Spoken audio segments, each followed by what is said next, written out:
going on, everyone? We had to talk about ASTER here. We have ASTER down over 3% in the last 24 hours. So we're going to get right into it. We're just going to talk about what I think is about to happen next here. Remember, I'm not a financial advisor.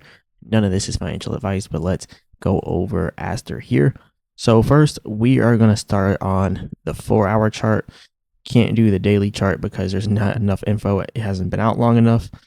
So yeah, you just can't do it on the daily chart. But what we do have on the daily chart is that selling pressure right there on the MACD.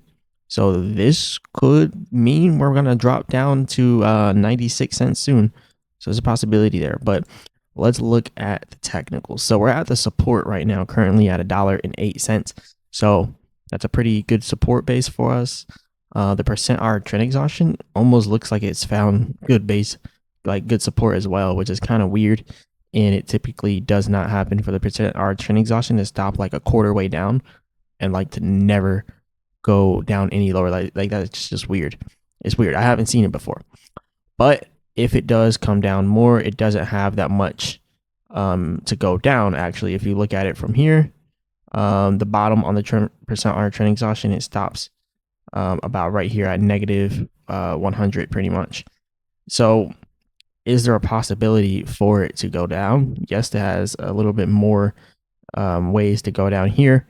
So you can see the %R trend exhaustion, but there's also a lot of signals showing that, it's still a little bit bullish. Like we still have the bullish expanding triangle.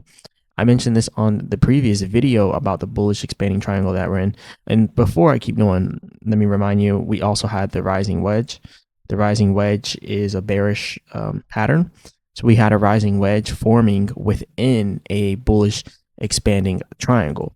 So it kind of invalidated that bullish expanding triangle, but we're still trading within the bullish expanding triangle. And I mentioned in one of my previous videos before that if we can't break out from here, then what you're going to end up seeing is ASTER coming out here, trying to break out, not being able to, going down another level lower to 95 cents, and then trading for the next week sideways, trying to break out next week. And if we get rejected next week, you can keep seeing it, coming down like that. And we've actually been doing this since like the 18th of November here, when we first tried to break out of the, actually not even since then. If you actually come all the way back here and look at it, I mean, we've really been doing it since October 4th. Like we try to break out at the top of the bullish expanding triangle. We can't, so we come down, start trading sideways till we get to the end of the bullish expanding triangle again. Get to the end of the bullish expanding triangle. Can't do it.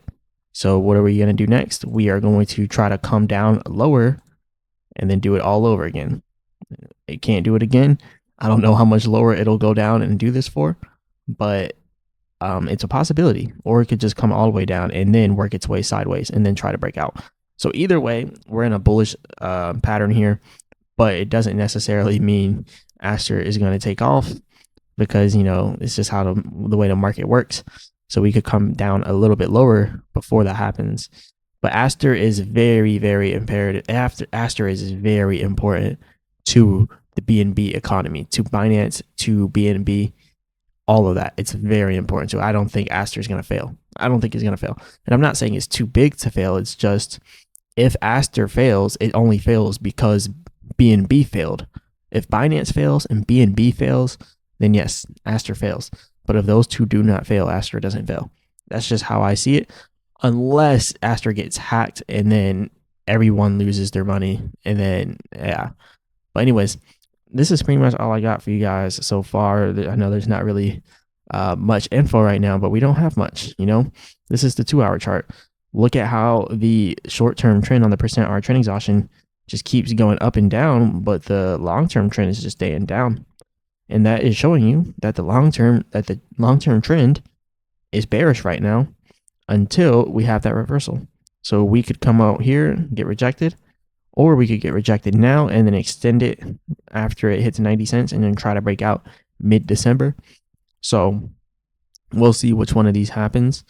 And then we'll see if we break out, because if we break out, then that would definitely be nice. And at the current moment, we're still technically getting higher lows still. If you look over here, at the beginning of November, and then over here, in the middle of November, and then here at the end of November, you can see the lows are still higher each time. So we're good until we go lower than this area here. So that means if we do this, we're no longer good because now we're lower than that previous low. But yeah, we were creating higher lows, as you can see here, here, here, here, and then it kind of got broken. But we can save it right here. We can just break out. But if we can't do that, then we're probably just going to create new lows. So yeah, we're going to have to wait. Anyways, this is all I got for you guys today. Remember, I'm not a financial advisor. None of this is financial advice. Hit the like button, subscribe, all that good stuff. And as always, I'll be back with another video.